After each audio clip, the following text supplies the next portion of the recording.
already entered the territory on West, there's just one way to handle the killers and the spoilers, and that's with the U.S. Marshal and the smell of Gunsmoke.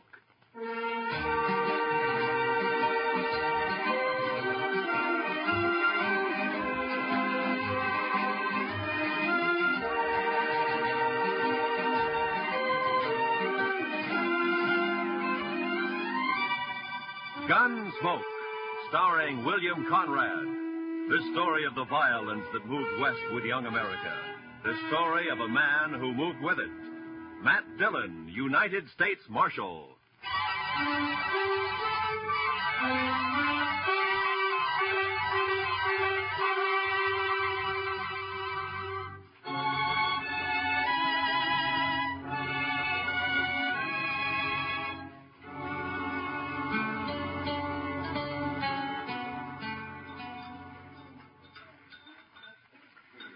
Dillon, could I give you some more coffee? Yeah, I guess so.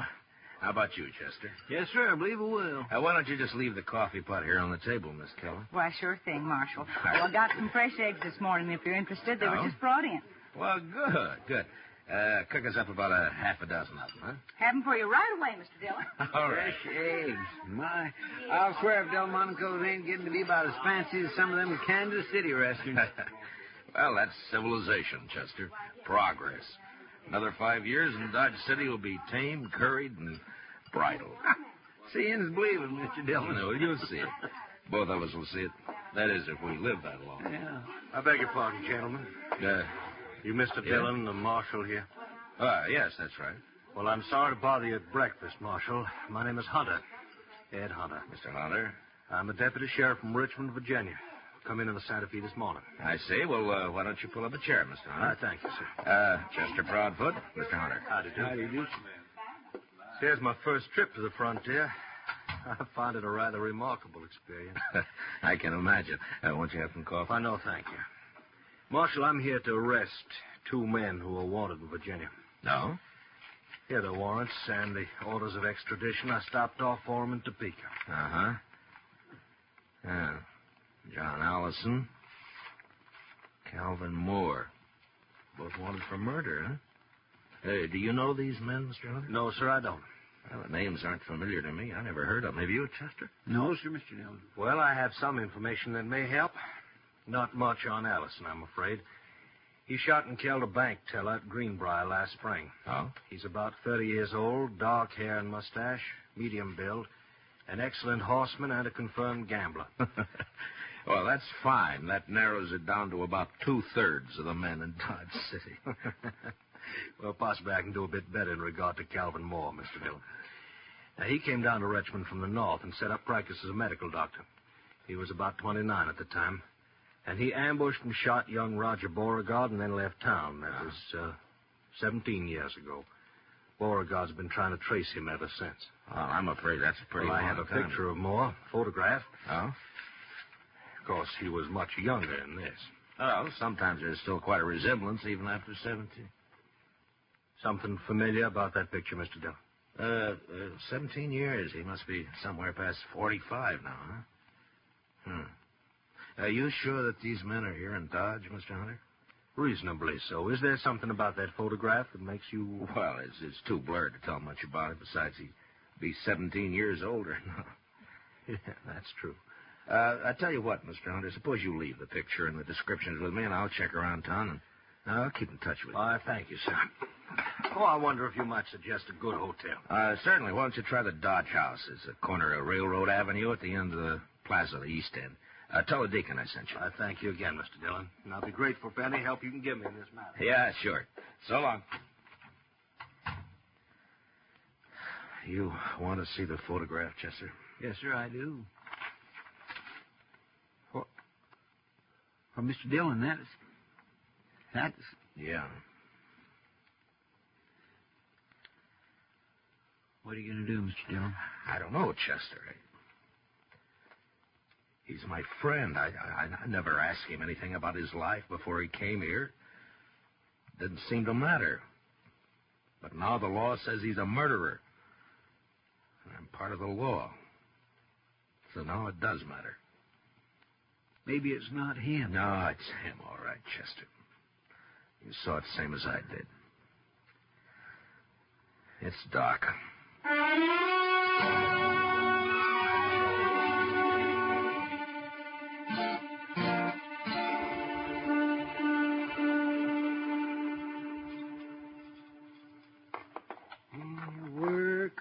Work. This is the first chance I've had this week to clean a few instruments properly. Gunshot wounds. Oh, Matt. I'll lay odds I'm the only doctor in the United States who makes 3/4 of his living off of gunshot wounds. That's a rough country, Doc. Yes, indeed, it's a rough country. Maybe you ought to have stayed back east. Yes, see, broken bones, babies, and gunshot wounds. Well, I wouldn't know the first thing about a good civilized case of gout anymore. What part of the East did you come from, Doc? See, I went to medical school in Boston. I studied consumption, colic, liver complaints. Never had a case of liver complaint in all the time I've been here, though. No, I guess that kind of thing is more common down south, around Richmond, Virginia, for instance, huh? Matt, stop beating around the bush.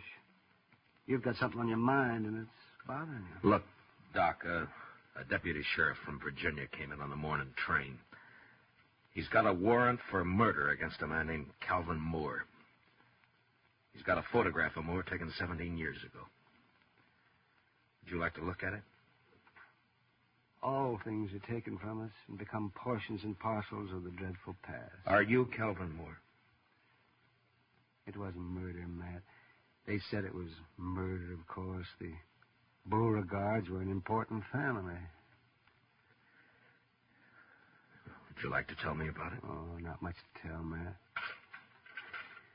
I'd been in practice in Richmond about a year. And there was a girl. Beautiful girl. With spirit and fire and that soft radiance that only Southern girls seem to have. Me, that was so long ago. I've been in the South myself, Doc. Roger Beauregard and I were both courting this girl. He was a typical Virginia gentleman, hot-headed, used to having his own way. He started threatening me, warning me. I laughed it off. Then one day I was coming back from a case, and I ran into Roger on a country road. He had a pair of dueling pistols, and he challenged me. What? Well, that's not a crime, Doc. That's self-defense. It's not a crime here anyway. Well, I tried to talk him out of it, but he was crazy mad. He shoved one of the pistols in my hand, and he pulled back on his horse, and he leveled his gun. I had no choice. We both fired. He missed. I didn't. Self-defense, yes, but there were no witnesses, and I was an outsider, a Yankee. So you ran for it, is that it? I ran for it. St. Louis, Virginia City, Montana Territory, the Panhandle, Wichita, Abilene, and Dodge. I changed my name to Charles Adams. The girl, Doc. What happened to her? I waited for her in St. Louis. We were married there. 2 months later, she died of typhoid fever.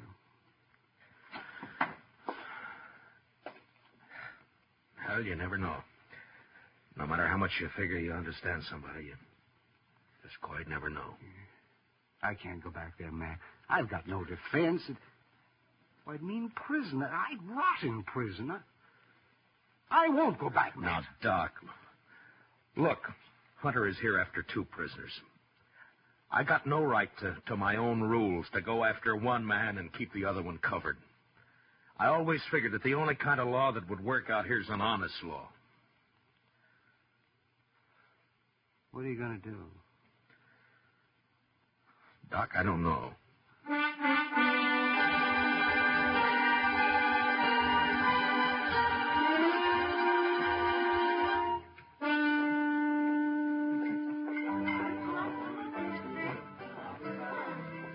You're late, Matt. I decided you weren't going to stop in tonight. Is Chester around here? Yeah, over there by the faro table. Matt, What about this Virginian who's been hanging around for the last 2 days? Oh, Hunter? Yeah. He's a deputy sheriff, got a couple of warrants to serve. Why? Well, he's been asking questions. Some of the boys are getting a little skittish. So there's no call for it as long as they're not named Allison or Moore. Are you free now, Miss Kitty, Huh? or are you busy? What's it look like? Well, I figured maybe he was just killing time. Hiya, Marshal. Bunko? Bought you a drink, Kitty. It's over on the bar. All right. Thanks. Matt, I'll be off in a couple of hours. Stop around. Yeah. Yeah, maybe.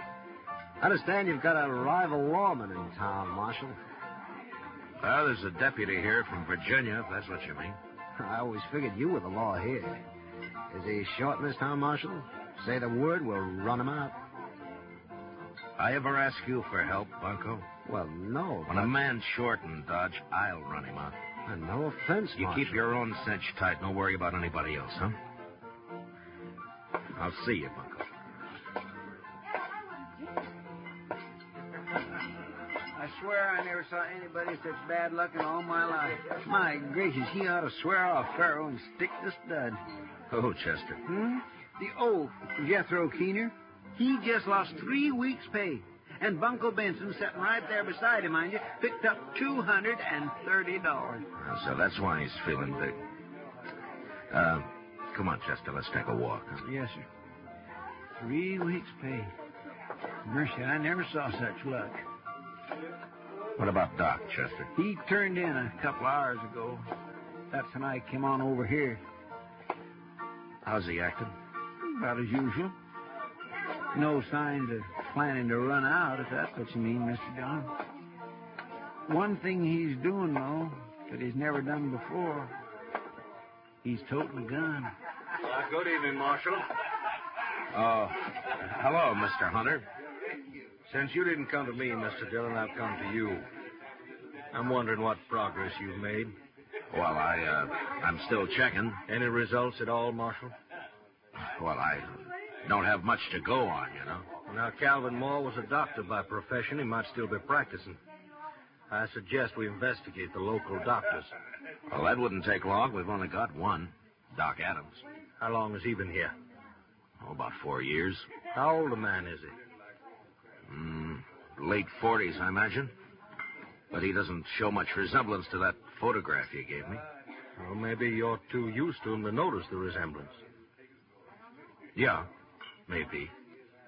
I'd like to look him over myself, Marshal. Well, he's pretty busy out on calls most of the time, and... Not all the time. No, not all the time.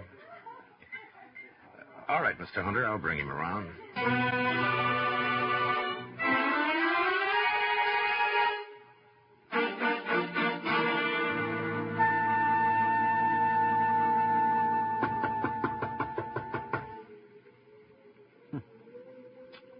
That's funny, Mr. Dillon. Yeah, he should have answered by now.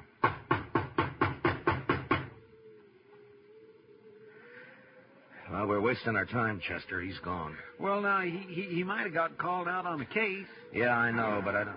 Hey, what? that was across the plaza, down toward the Dodge House. Come on, Chester.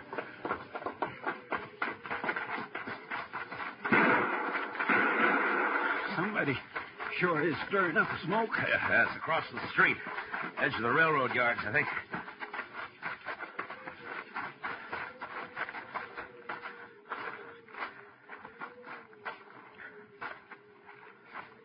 Is that you, Marshal? Yeah.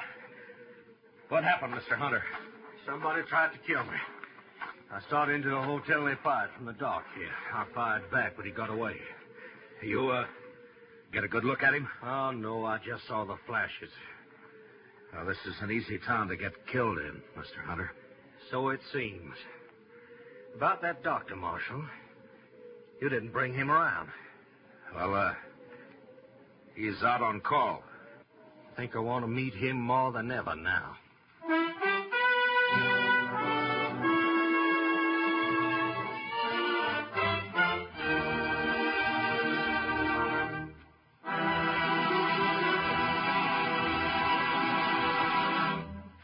We will return for the second act of Gunsmoke in just a moment. But first, There's a world of wonderful entertainment awaiting you every weekday in the daytime with CBS Radio's roster of wonderful dramatic serials.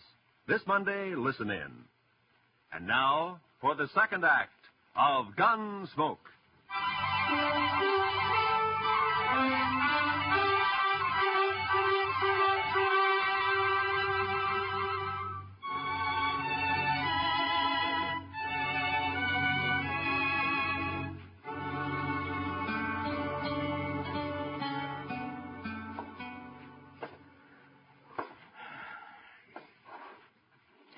What time is it, Chester? 2:15 a.m., Mr. Dillon. Yeah. I sure hope we don't have to spend the whole night waiting here. I don't see how Doc puts up with the smell of all this medicine. He's used to it, I guess. Yeah. I suppose a man can get used to anything except dying. You think it could have been him that fired those shots, Mr. Dillon? Chester? There's somebody coming.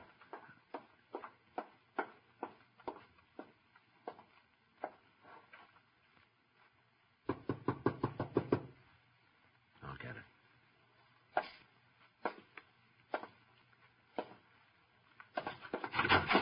Doc, Marshal.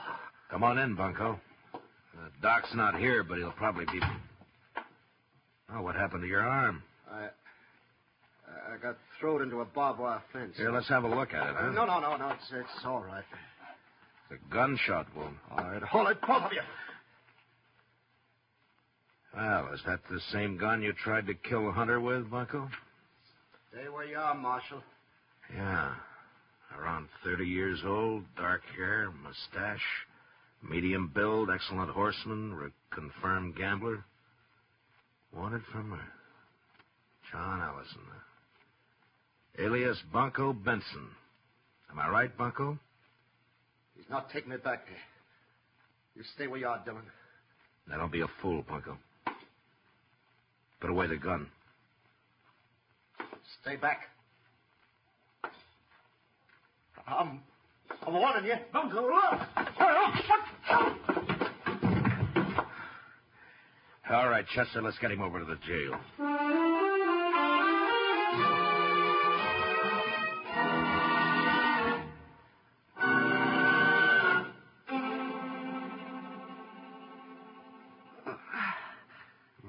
Just hold still now, Bunko. Just one more second. I'll have hold that bullet now, and then we'll just... Now, add that one to your collection, Matt. Well, I'll make Hunter a present of it.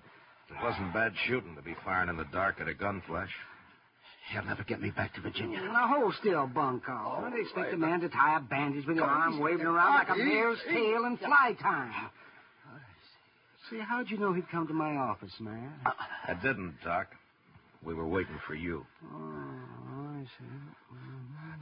There we are. No. That ought to stop the bleeding.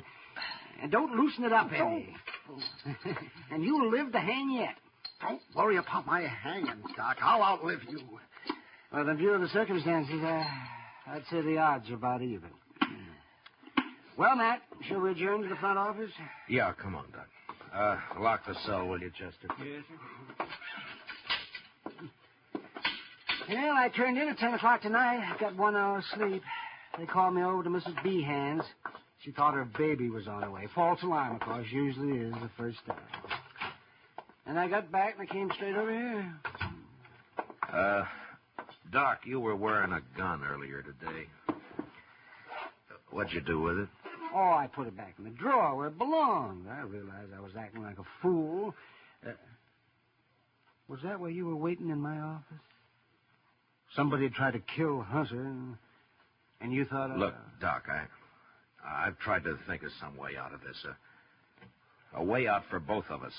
I got one man under arrest back there now, and I can't rightly set myself up as a judge and free the other man. I'd even hoped you'd cut and run for it. You'd get away if you did, you know. Hunter doesn't know the country. I've been running for 17 years, Matt, and it's still caught up with me. I'm too old to run any farther. What are you going to do? I'm a lawman, Doc, right or wrong. Well, then, guess I'm under arrest, huh? No, I didn't say that. I just said that. Doc Adams here, there's a... Oh, well, there you are, Doc. Yes, what's the trouble? A fellow over in the railroad yard's asleep on the track. He was drunk, I guess. They were switching cars. You better come, Doc. He's awful bad. Oh,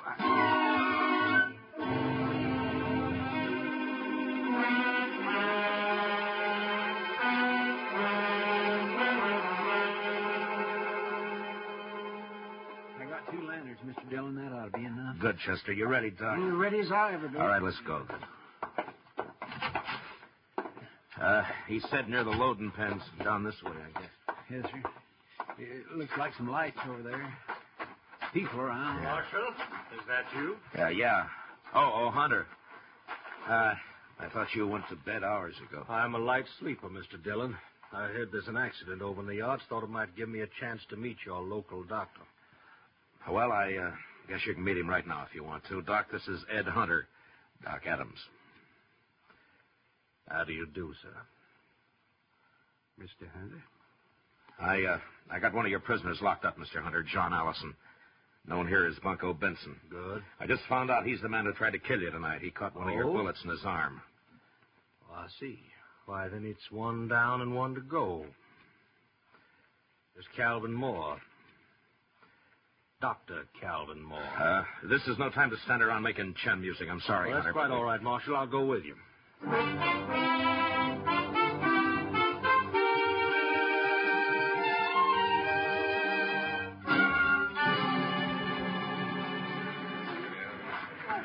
Will you pardon us, please? All right, will you move back and let us through here, please? Here, Doc, this way. Yeah, I'm right with you, Matt. Please stand back now, will you? Give Doc a chance to Yes, work. please, if you please, just stand back. That is right. Well, we'll do what we can. Come on. That man who's hurt, Marshal, who is he? Oh, just a drifter. Been around Dodge a couple of years. Calls himself Texas Joe. No friends or family. Nobody knows where he came from. It's the usual story. Easy now, Tex. We'll have you fixed up here in just a couple of shakes. Is that you, Doc? Hey, that's right. I told him, get you. Be all right if you got here. Why, sure, it'll be all right. You just lie still now. Certainly has to work under primitive conditions. Doc? Yeah. Chester, will you get those lanterns going and give Doc some more light? Yes, Mr. Dillon. Yeah, he's the only real doctor this side of Abilene. Mr. Dillon? Is there anything I can do to help? I guess not, Miss Kelly. Thanks anyway. Poor old Tex. Why, he stopped in the restaurant not more than 4 hours ago. I fixed him a meal. You never know. Well, Doc can pull him through if anybody can. Sure he can. Put one of those lanterns on the other side there, Chester. Yes, he does. You seem to have a lot of faith in this Dr. Adams. They've got reason to, Mr. Hunter. Matt, could you give me a hand here? Oh, yeah. Yeah, sure, Doc. Lift his head up just a little bit there, Matt. Yeah, That's all right. Not much of a chance. All I can do is make him comfortable.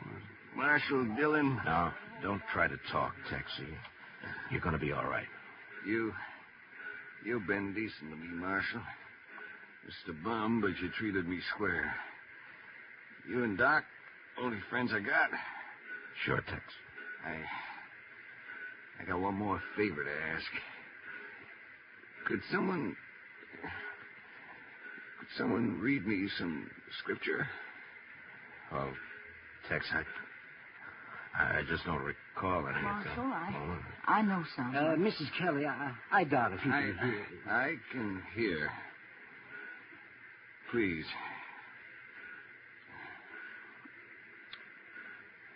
The Lord is my shepherd. I shall not want. He maketh me to lie down in green pastures. He leadeth me beside the still waters. Mrs. Kelly. He restoreth my soul. Miss Kelly. I think that's enough. Poor soul.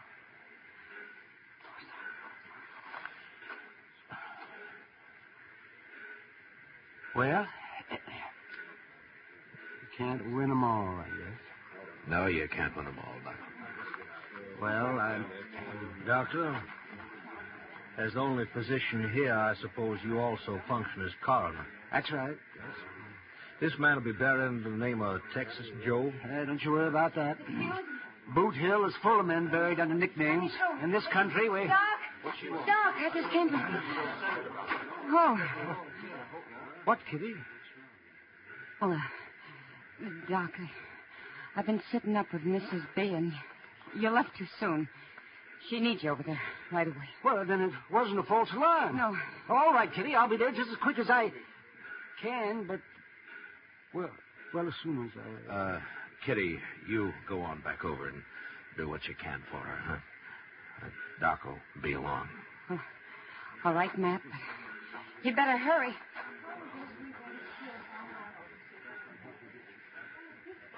Well, Mr. Hunter, Gentlemen, this seems to have been my lucky night. Both my fugitives located within an hour of each other. I guess there's nothing I one can do. One of them safely in jail and one of them dead. What? Didn't you notice the resemblance, Marshal? That Texas Joe there, he's obviously the man in the photograph. I saw it immediately. Well, Mr. I hope Hunter, you'll take all the necessary steps to see that he's buried under his real name, Calvin Moore.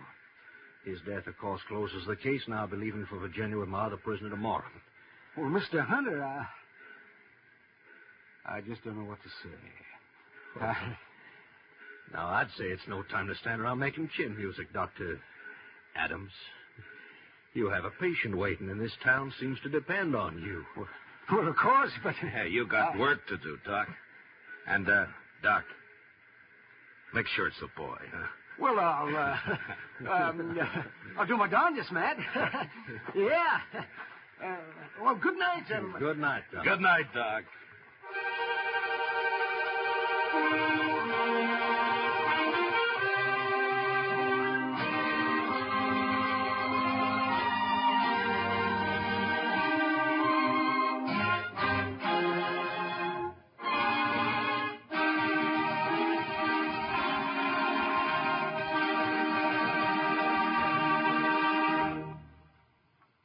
Gunsmoke, under the direction of Norman MacDonald, stars William Conrad as Matt Dillon, U.S. Marshal. Tonight's story was specially written for Gunsmoke by Les Crutchfield, with music composed and conducted by Rex Corey. Featured in the cast were Lawrence Dobkin, Lou Krugman, Paul Dubov, and Vivi Janis. Parley Bear is Chester, Howard McNear is Doc, and Georgia Ellis is Kitty. Gunsmoke is heard by our troops overseas through the facilities of the Armed Forces Radio Service. Join us again next week as Matt Dillon, U.S. Marshal, fights to bring law and order out of the wild violence of the West in Gunsmoke.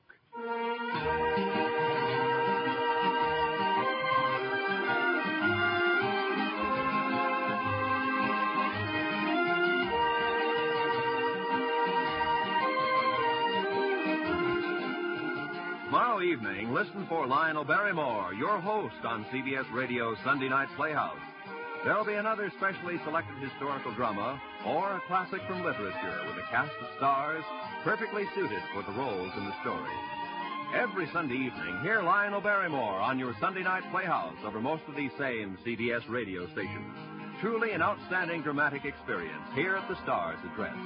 Roy Rowan speaking. And remember, for thrilling dramas of escape, listen every Sunday night to the CBS Radio Network.